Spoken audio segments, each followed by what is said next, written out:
असं झालं की त्यांच्यावर भारतातल्या बौद्ध धर्माचा झालेला आहे. भारतामध्ये जे काही बौद्ध धर्माचे अवशेष होते, वेरूळ आहे, अजिंठा आहे आणि इतर जे काही लेण्या आहेत, त्या लेण्यांमुळे आणि त्यांच्यामध्ये उपजत असलेल्या बुद्ध धर्माच्या बीजामुळे त्यांना एक प्रेरणा मिळाली की आपण बाबासाहेबांनी जे आपल्याला काही सांगितलेलं होतं, एक जागतिक मिशन असलं पाहिजे आणि जेसुईट सारखा धर्मसेवक असला पाहिजे, हे त्यांनी त्यांच्या मनात आणलं. आणि त्यांनी 1967 मध्ये इंग्लंडमध्ये FWBO नावाची इंग्लंडमध्ये बौद्ध लोकांची संघटना स्थापन केली. आणि त्याचा परिणाम असा झाला की अगदी लवकरच त्यांनी 1968 ला 11 धर्मचारी, जे गळ्यामध्ये केसा परिधान करणारे, दशशीलाचं पालन करणारे, सुरुवातीला त्यांनी उपासक आणि उपासिका असं म्हटलेलं होतं, परंतु नंतरच्या काळामध्ये भंते संघरक्षित यांनी या उपासक आणि उपासिकांना धर्मचारी असं गणलेलं होतं. आणि भारतामध्ये 1978 मध्ये लोकमित्र यांच्या माध्यमातून त्यांनी त्रिरत्न बौद्ध महासंघ भारतामध्ये त्यांनी सुरू केलेला होता. आता हा त्रिरत्न बौद्ध महासंघ काय आहे? सुरुवातीला 1978 ला त्रिरत्न बौद्ध महासंघ नव्हता, त्याचं नाव होतं त्रैलोक्य बौद्ध महासंघ. त्रैलोक्य म्हणजे काय? बरेच लोक त्याचा अर्थ वेगळा काढत होते. त्रैलोक्य म्हणजे देवलोक, स्वर्गलोक, पाताळलोक, अशा प्रकारे लोक ह्याला असं म्हणायचे, परंतु त्याचा अर्थ तसा नाही. त्रैलोक्य म्हणजे काय? जे लोक अविकसित आहेत, जे लोक विकसनशील आहेत आणि जे लोक विकसित झालेले आहेत, तर अशा सर्व लोकांचा संघ त्याला त्रैलोक्य बौद्ध महासंघ असं म्हटलेलं होतं. परंतु इंग्लंडमध्ये FWBO, भारतात त्रैलोक्य बौद्ध महासंघ असा भेद राहू नये म्हणून भंते संघरक्षितांनी आपल्या हयातीमध्येच आपल्या सर्वांना हे माहीत असलं पाहिजे की भंते संघरक्षित 2018 मध्ये त्यांचं निधन झालेलं होतं. त्यांचं निधन होण्याच्या अगोदरच एक 10 वर्ष त्यांनी त्रैलोक्य बौद्ध महासंघ किंवा FWBO इंग्लंडमध्ये वेगळा, भारतात वेगळा असं न राहता त्यांनी संपूर्ण जगामध्ये एकच संघ, एकच नाव त्यांनी ठेवलं आणि ते नाव म्हणजे त्रिरत्न बौद्ध महासंघ. तर हा त्रिरत्न बौद्ध महासंघ आहे तरी काय? तर त्रिरत्न बौद्ध महासंघ म्हणजे पूर्णतः धर्म प्रसार आणि प्रचार करणारी धार्मिक चळवळ आहे, जे भंते संघरक्षित आणि बाबासाहेबांच्या स्वप्नातली आहे. भंते संघरक्षितांनी त्याला मूर्त अशा प्रकारचं रूप दिलेलं आहे. हे त्रिरत्न बौद्ध महासंघामध्ये काय असतं? असेच तुमच्यासारखे लोक जेव्हा शिबिराला येतात, 1 दिवसीय शिबिराला येतात किंवा 3 दिवसीय शिबिराला किंवा 5 दिवसाच्या शिबिराला, 7 दिवसाच्या शिबिराला येतात आणि आल्यानंतर आम्ही तुम्हाला धम्मसहायक म्हणतो, जे धम्ममित्र नाहीत. तर हे धम्मसहायक त्यांनी कमीत कमी 3 शिबिर केल्यानंतर घरी ते वंदना घेत आहेत, त्याच्यानंतर नियमित ध्यान वर्गाला येत आहेत, धम्मवर्गाला येत आहेत. आता जालन्यामध्ये धम्मवर्ग असतील, ज्या ज्या ठिकाणी धम्मवर्ग असतील, तर ते सतत जर येत असतील आणि त्यांचे 3 शिबिर झाले आणि त्यांनी जर विनंती केली की आम्हाला धम्ममित्र व्हायचंय, तर अशा प्रत्येक धम्मसेवकांना त्या केंद्रातले चेअरमॅन, मित्र संघटक विचार करून त्यांना ते धम्ममित्राचा समारंभ करत असतात. आणि मग असा व्यक्ती धम्ममित्र झाला तर त्याला पुढे अभ्यास करून घेतला जातो. केवळ धम्ममित्र झाला म्हणून त्याला असं सोडून दिलं जात नाही, तर त्याचा अभ्यास घेतला जातो.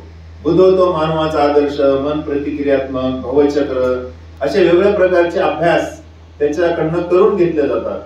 त्याला भंतेंबद्दल आणखी जास्तीची माहिती दिली जाते. बाबासाहेब आंबेडकर आणि बुद्धिझम हा अभ्यास त्याच्याकडनं करून घेतला जातो.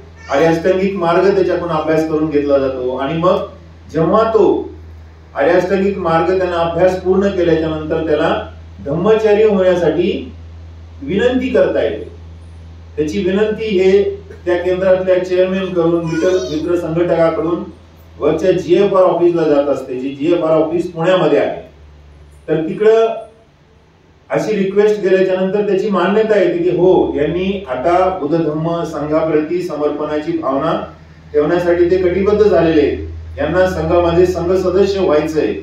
तर अशा प्रत्येक स्त्री पुरुषांना नंतर शरणगमन प्रक्रियेमध्ये प्रवेश दिला जातो.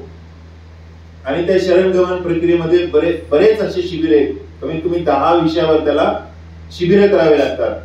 7 दिवसाचे, 10 दिवसाचे. त्याच्यामध्ये मग श्रद्धा आहे, शरणगमन आहे, संघ क्या आहे, मन को जानो आहे, त्याच्यानंतर दसशील आहे, बाबासाहेब आंबेडकर आणि बुद्धिझम आहे, त्याच्यानंतर 8 मार्गदर्शक तत्व आहेत, त्याच्यानंतर कल्याण मित्रता आहे. अशा अनेक जवळपास 10 शिबिर त्याला करावे लागतात.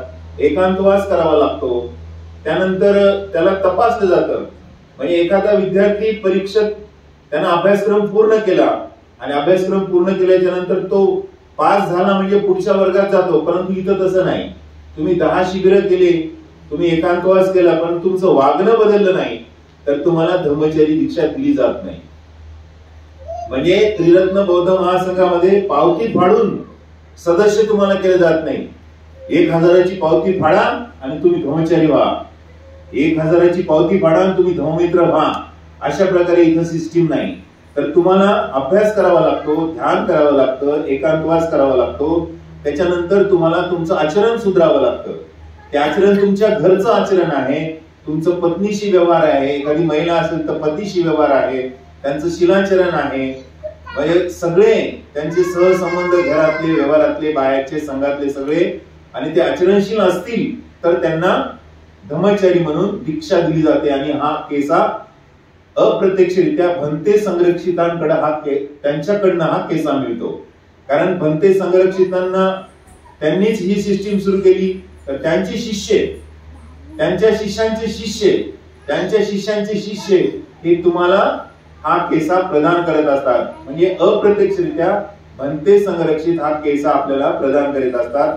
आणि त्याच्यानंतर तुम्ही धम्मचारी म्हणून संघामध्ये तुम्ही वावरत असता. तर हे संघाची सिस्टीम आहे. संघाची सिस्टीम अशा पद्धतीने तुम्ही धम्मचारी होता. आणि धम्मचारी झाला म्हणजे घरी बसलं नाही. धम्मचारी झाला म्हणजे आणखी तुमची जबाबदारी वाढते. म्हणजे धम्मचारी झालं म्हणजे तुम्हाला धम्मचारींची आणखी शिबिर असतात, धम्मचारींचे साधना शिबिर असतात, धम्मचारींसाठी वर्कशॉप असतात, धम्मचारींसाठी धम्मचारी झाल्यानंतरचे वेगवेगळे शिबिर असतात. तर धम्मचारी झाला म्हणजे तुम्हाला एक विकासाची गेट पास आहे. आपण म्हणतो ना की माझ्याकडे गेट पास आहे एखाद्या मोठ्या कार्यक्रमासाठी, कारण ती पास दाखवल्याशिवाय तुम्हाला त्या कार्यक्रमाला जाता येत नाही. तसं धम्मचारी होणं म्हणजे आणखी विकासाकडे जाणं आहे. म्हणते संरक्षित असं म्हणतात की धम्मचारी हा माझा श्रोतापन्न झाला पाहिजे. तर ही संघाची सिस्टीम आहे. आता धम्म प्रसार आणि प्रचार करणं एवढंच काम आहे का संघाचं? तर याच्यापेक्षा आणखी आहे. तुम्हाला मी सांगू इच्छितो, त्रिरत्न बौद्ध महासंघ पूर्ण भारतामध्ये वेगवेगळ्या प्रकारचे उपक्रम राबवले जातात. आता आपल्याकडे वेगवेगळ्या प्रकारचे ध्यानभावना केंद्र आहेत. जसं जालन्याला बोधिचित्त ध्यानभावना केंद्र आहे, वारकवाडीला उर्गे संरक्षित ध्यानभावना केंद्र आहे, बोरधरणला युएनसन नावाचं ध्यानभावना केंद्र आहे, भाज्याला सधम्म प्रदीप ध्यानभावना केंद्र आहे, शिबिर केंद्र आहे, खेडला आहे, माणुसकी नावाचं केंद्र आहे, त्याच्यानंतर नागपूरला आहे. म्हणजे अशा अनेक ठिकाणी हे ध्यानभावना केंद्र आहेत. आणि या ध्यानभावना केंद्रामध्ये वेगवेगळ्या प्रकारचे शिबिर, धम्ममित्रांचे, धम्मसहायकांचे, धम्मचारींचे शिबिर तिथे घेतले जातात. एवढंच नाही तर तुम्हाला नागपूर माहिती आहे, ज्या नागपूरमध्ये बाबासाहेबांनी धम्मदीक्षा घेतलेली होती, त्या नागपूरमध्ये आपलं नागलोक नावाचं फार मोठं केंद्र आहे. 10-15 एकरवर फार मोठी जमीन तिथे आहे आणि फार मोठं विहार आणि फार मोठ्या प्रमाणे प्रशिक्षण केंद्र आहे. बाबासाहेब म्हणाले होते ना, माझा धम्मसेवक कसा पाहिजे? प्रशिक्षित पाहिजे. म्हणून लोकमित्रच्या प्रेरणेतून त्या ठिकाणी धम्म प्रशिक्षण केंद्र आहे.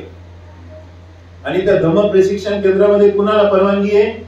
जे मुलं 12वी पास आहेत, ज्यांना इंग्रजी, हिंदी, मराठी चांगली लिहिता येते, बोलता येते, वाचता येते, आणि जे मुलं महाराष्ट्राच्या बाहेरचे, महाराष्ट्रातल्या मुलांना धम्म तिथं शिकवलं जात नाही, याचं कारण माहिती तुम्हाला? कारण महाराष्ट्रामध्ये बाबासाहेबांनी धम्म चळवळ केलेली आहे, धम्मदीक्षेचा कार्यक्रम घेतलेला आहे आणि लोकांना इथले लोक इथले जागृत आहेत. परंतु केरळ आहे, तामिळनाडू आहे, आंध्र आहे, त्याच्यानंतर केरळ आहे, त्याच्यानंतर इकडं उत्तर प्रदेश आहे, हरियाणा आहे, राजस्थान आहे, छत्तीसगड आहे. म्हणजे महाराष्ट्राच्या बाहेरचे लोक जे बाबासाहेबांचा धम्म माहित नाही अशा तरुण मुला मुलींना तिथं प्रशिक्षण दिलं जातं. आणि ते प्रशिक्षण जवळपास 1 वर्षाचं प्रशिक्षण असतं, कधी 2 वर्षाचं असतं, कधी 3 वर्षाचं असतं, कधी 6 महिन्याचं पण असतं, कधी 3 महिन्याचं पण असतं. तर ते प्रशिक्षण पूर्ण करून असे जे मुलं असतात ते त्यांच्या गावी जातात आणि तिथं जाऊन मग आणि तिथं राहूनच त्यांना धम्ममित्रांची दीक्षा दिली जाते, त्यांची इच्छा असेल तर.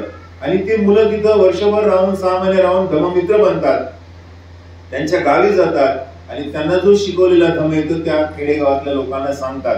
आणि अशा माध्यमातून धम्मप्रसार आणि प्रचार केंद्र चालवलं जातं. त्रिरत्न बौद्ध महासंघामध्ये एवढंच नाही तर नागपूर या ठिकाणी एक आपलं डिग्री कॉलेज आहे. तिथं doctor Babasaheb Ambedkar and Buddhism नावाचा अभ्यासक्रम शिकवला जातो. जसं तुमच्या इथं LBS कॉलेज आहे की नाही, तसं तिथं नागलोक इन्स्टिट्यूट म्हणून आहे. तिथं डॉक्टर बाबासाहेब आंबेडकर, महात्मा फुले, त्याच्यानंतर भगवान बुद्ध यांच्यावरचे थॉट्स जे आहेत ते थॉट्सची डिग्री तिथं दिली जाते. तर मग एक कॉलेज पण आहे. मुंबईला एक बाबासाहेब आंबेडकर नाईट कॉलेज आहे आपलं त्रिरत्न बौद्ध महासंघाचं. तर त्या त्रिरत्न बौद्ध महासंघ नाईट कॉलेजचे चेअरमॅन आनंदसी होते काही दिवस. तर तिथं सुद्धा नाईट कॉलेज आहे. म्हणजे त्रिरत्न बौद्ध महासंघ म्हणजे धम्म कार्यच करत असं नाही, तर वेगवेगळ्या प्रकारचे कॉलेज चालवते, त्याच्यानंतर धम्म प्रशिक्षण केंद्र चालवते. तसंच त्रिरत्न बौद्ध महासंघाच्या माध्यमातून अनेक हॉस्टेल्स होते. आमच्या नांदेडला हॉस्टेल होतं, उमरग्याला हॉस्टेल आहे, औरंगाबादला हॉस्टेल आहे, त्याच्यानंतर पुण्याला हॉस्टेल होतं, कोल्हापूरला हॉस्टेल होतं, खेडला हॉस्टेल होतं, गोव्याला हॉस्टेल होतं. म्हणजे अनेक ठिकाणी हॉस्टेल्स म्हणजे मुला मुलींचे वसतिगृह सुद्धा त्रिरत्न बौद्ध महासंघाने चालवलेले आहेत. म्हणजे केवळ धार्मिक कामच आहे का? नाही, आपल्या गरीब मुला मुलींना त्यांचं शिक्षण पूर्ण व्हावं, त्यांना त्यांच्या पायावर उभं राहता यावं म्हणून त्रिरत्न बौद्ध महासंघाने अशा प्रकारचे हॉस्टेल्स पण सुरू केलेले होते. एवढंच नाही तर त्रिरत्न बौद्ध महासंघ केंद्राच्या वतीनं पुण्यामध्ये बालवाडी संस्कार केंद्र होते, म्हणजे लहान मुलांचे संस्कार केंद्र सुद्धा चालवले जातात. एवढंच नाही तर महिलांसाठी शिवणकला केंद्र पण चालवले जातात. म्हणजे ज्या गरीब महिला आहेत, ज्या अशिक्षित आहेत, त्यांना नोकरी नाही, मग त्यांना पायावर उभं राहता यावं अशा महिलांसाठी शिवणकला केंद्र सुद्धा चालवले जातात. त्याचप्रमाणे लोकमित्रच्या माध्यमातून पुण्यामध्ये माणुसकी नावाचं केंद्र आहे. त्या ठिकाणी जेंडर इक्वॅलिटी नावाचा प्रोजेक्ट आहे. खेडेगावामध्ये महिलांना वेगळं वागणं आणि पुरुषांना वेगळं वागणूक दिली जाते, तर असं होऊ नये. भगवान बुद्धाचा धम्म कसा आहे? समतेवर आधारित आहे. म्हणून जेंडर इक्वॅलिटी म्हणजे लिंग भेद असता कामा नये म्हणून वेगवेगळ्या प्रकारचे प्रयोग, वेगवेगळ्या प्रकारचे प्रकल्प राबवले जातात. मी परवा अमरावतीला गेलो होतो. अमरावतीमध्ये सुद्धा केंद्र आहे. तिथं हॉस्टेल्स, मुलांचं मुलींचं हॉस्टेल होतं. तिथं सुद्धा अशा प्रकारचे प्रकल्प राबवले जातात. तर त्रिरत्न बौद्ध महासंघ हा केवळ धम्म प्रचारच करतो नाही, धम्म शिबिरच घेतो नाही, केवळ वर्कशॉप घेतो असं नाही, किंवा ध्यानच घेतो नाही, तर लोकांना पायावर कसं उभं राहता येईल, अनेक महिलांना रोजगार कसा मिळता येईल, अनेक तरुण मुलांना रोजगार कसा मिळता येईल याच्याकडे सुद्धा प्रकर्षाने पाहिले जातं. आणि भंतेंनी याची सुरुवात इंग्लंडमध्ये केलेली होती. विंड हॉर्स नावाची एक ट्रेडिंग कंपनी इंग्लंडमध्ये आहे, विंड हॉर्स. आणि त्या विंड हॉर्स ट्रेडिंग कंपनीमध्ये तिथं अशा प्रकारचे हॉटेल आहेत. त्रिरत्न बौद्ध महासंघाचे भंते असताना होते. तिथं बोर्ड लावलेला आहे, मोफत तुम्हाला जेवण मिळेल हॉटेलमध्ये, चांगले 5 स्टार हॉटेल सारखे. आणि मग मोफत तुम्ही जेवण करा आणि तुमची इच्छा असेल तेवढं तुम्ही दान देऊन जा.